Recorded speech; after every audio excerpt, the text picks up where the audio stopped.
বাসায় বসে যদি পার্লারের মতো হেয়ার স্পা করতে পারেন তাহলে তার পার্লারে যাওয়া লাগলোই না, তাই না? বাসায় বসে হেয়ার স্পা করা গেল এবং টাকাটাও বেঁচে গেল।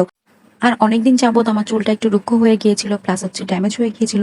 এই জন্য মা তার সিক্রেট রেসিপি দিয়ে আমার হেয়ার স্পা করে দিচ্ছে আর বলছে যে পার্লার টাকা বেঁচেই গেল, আজকে হেয়ার স্পা ঘরে বসেই করা হবে। তো চলেন দেখি হেয়ার স্পাটা করার পর আমার চুলের অবস্থাটা কি। তো সিক্রেট উপকরণটা দিয়ে আমি হচ্ছে 1 ঘন্টার মতো রাখবো, কারণ হচ্ছে এটা আমাকে শুকাতে হবে। সেজন্য আমি 1 ঘন্টার মতো রাখবো। 1 ঘন্টার পর আমি শাওয়ার নিয়ে নিলাম। শাওয়ার নেওয়ার পর দেখেন চুলটা কিন্তু অনেক শাইনি লাগছে এবং হচ্ছে অনেক হেলদি লাগছে। এই স্পাটা করার পর দেখেন চুলটা কত সিল্কি এবং কত সুন্দর লাগছে এবং হচ্ছে খুবই মসৃণ হয়ে গেছে চুলটা আমার। ড্যামেজ যে ভাবটা ছিল সেই ভাবটাও চলে গিয়েছে। এখন দেখেন আপনাদের নিজেরাই প্রমাণ। আর হচ্ছে আপনারা যারা এটা ট্রাই করেন নাই তারা বাসায় বসে ট্রাই করতে পারবেন।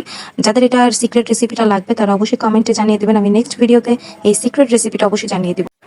ঘরে বসে যদি পার্লারের মতো স্পা করা যায় তাহলে কেন শুধু শুধু পার্লারে টাকা নষ্ট করবো বলেন তো দেখি। বেশি সাশ্রয় হওয়ার কারণে কিন্তু আমার পার্লারের টাকাটা বেঁচে গেল। আমি বাসায় বসে হেয়ার স্পাটা খুব তাড়াতাড়ি এবং অল্প উপকরণ দিয়ে আমি করে ফেললাম। কেউ কিন্তু মাশাআল্লাহ বলতে ভুলবেন না। Thank you so much for watching this video.